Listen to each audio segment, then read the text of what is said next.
"So, what happened with you back there?" I asked, throwing Jack a cigarette. "What do you mean?" Not taking his eyes off the road that was thinly coated with dead. "The wrists, dude. I can't invite a mentally unstable guy into our midst, you know. I have people to protect." He sighed. "I have had a wife and kid, a little girl, Emmy. She was 7 years old. We had such a hard time getting pregnant. Tammy, my wife, had given up on having kids, but against all odds it happened.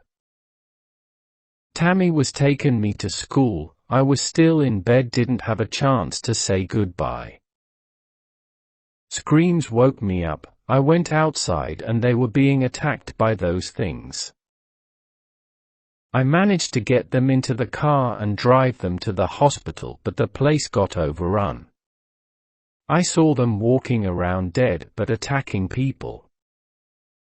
I escaped, got back here and drank myself stupid. Then, well, you can see for yourself what happened." I listened in silence and nodded. "Look, Jack, I'm not going to lie to you and say I know how you are feeling. I have not lost any of my family yet, but you seem like a stand-up guy. We have a place you can stay and people there all a lot younger than you, but they're a good group." He nodded but didn't say anything.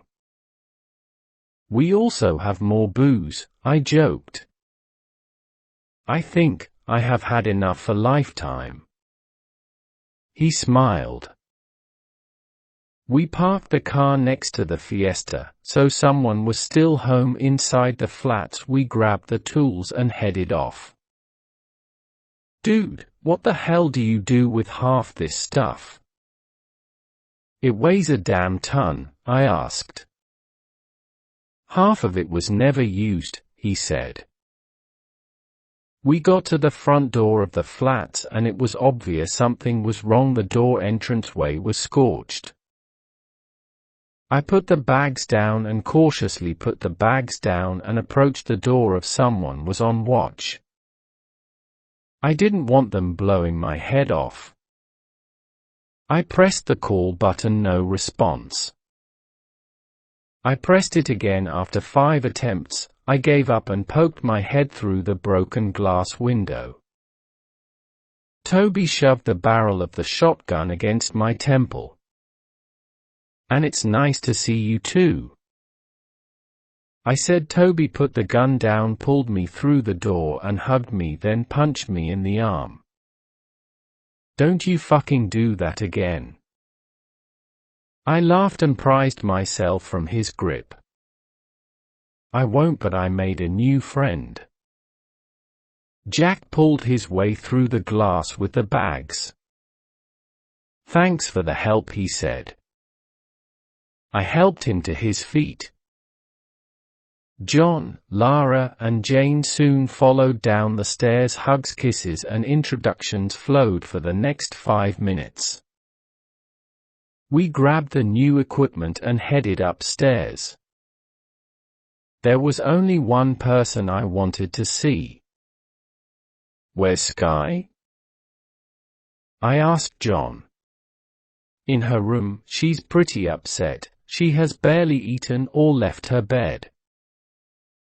I nodded and entered my flat and opened the bedroom door. The lights were off and the curtains closed. A lump was in the middle of the bed facing away from the door. "Go away, I don't want to talk to anyone." "Well, I will just go away then," I said, laughing. Sky jumped up from the bed and jumped to hug me, saying she missed me and thought I was gone forever. She also yelled at me for making me worry. I apologized and she proceeded to show me the homework I had given her and the pictures she had drawn.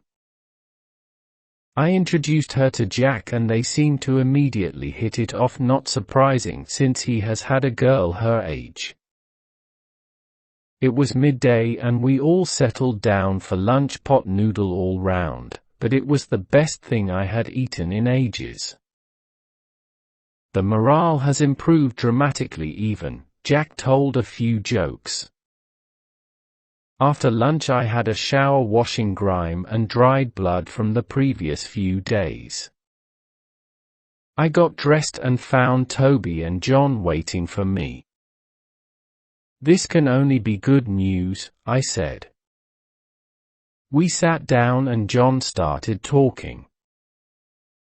"The day after, I got back someone, but I think we can all guess who threw a petrol bomb. Through the window we managed to put it out, but a brick came flying through the window with a note attached to it." "What did it say?" John passed me a folded piece of lined white paper. "Meet 7:00 p.m. Friday, Royal Victoria Place, top floor, come. Alone, use the food court entrance. You have been a pain in our ass, but we just want to talk to you." "See what I mean?" John said. "I can see the grammar is terrible. Get rid of spell check and the world goes mad." A small snigger from Toby. "Well, if only one of us can go, then I'm going," I said. I will skip over the argument that followed, as it was the same old argument again, but suffice to say there was plenty of swearing. Today was Wednesday. That left us 2 days. John had gone to check the state of Royal Victoria Place, a small shopping centre, and found the place securely locked down, no living or dead inside. It was unlikely that this was their main base, as this place would be very difficult to defend, and we had seen them retreat in the opposite direction the other day. Everyone would stay except me, just in case this was a trap to leave the place undefended. Later, I headed down to the first floor with Jack to help him pick out a room. He selected one, and I helped him move his tools and the few personal possessions he had managed to take with him. When we were done, the place looked like a car repair garage. Jack had told me before all this happened, he had been an inventor-engineer and enjoyed tinkering with things. I asked him jokingly if he could make me some ultra-cool zombie-killing weapons. "Okay," he said. "Dude, I was joking," I said. "Give me your boots and your baton." He was serious. I passed him my boots and baton and he started to measure. The next day was very relaxed despite knowing what I had to do tomorrow. We checked our supplies. Reed did some cooking. I drew pictures with Sky, who soon ran off to see why Jack was in his room all day. I checked on her after an hour and found her sitting on a desk watching Jack taking part of my boot apart. "She isn't bothering you, is she?" I worried that Jack might not do too well with having a girl the same age as his daughter hanging round him. Instead, he looked up and smiled. "No, it's fine really." I shrugged. "Okay, be good." "I will." They both replied, causing them to both degenerate into giggles. After dinner, I went to see Jack again, bringing him down a sandwich. Sky had fallen asleep on the sofa and had a coat draped over her. "Hey, I got you some food." He turned to look at me. He looked a lot better. The color had returned to his face, the bags and lines seemed to have faded. He looked more his age of 37 rather than his 50s like the other day. He smiled and demolished the sandwich.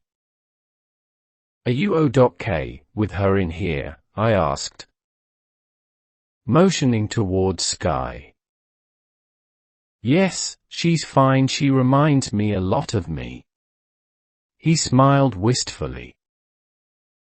Just checking, how's my zombie killing shit coming along? Changing the subject. It should be ready for you tomorrow, but I'm not going to ruin the surprise. Are you sure you don't want someone to come with you? No, I'll be fine, always have been in the past, don't see why tomorrow would be any different. Your luck may run out. Well, I try not to worry about things. I can't do anything about. Did you ever hear that poem from World War I soldiers? No, how does it go? When you are a soldier, you can be one of two things: safe or not safe. If you are safe, don't worry. If you are not safe, you will be one of two things: injured or not injured. If you are not injured, don't worry. If you are injured, one of two things will happen: you will die or you will recover. If you recover, don't worry. If you die, you can't worry. Therefore a soldier never worries. Jack laughed. I scooped up Sky, said good night to Jack and headed upstairs. I put Sky to bed and settled down on the sofa. There were no TV channels still transmitting, some just had static, others just showed dead sets, literally dead sets, with the former crew wandering around the stage. The odd radio station was still up, most of its pleas for help from my miles away, or just the same pre-recorded music over and over again. I settled onto the sofa as the apocalypse howled around me.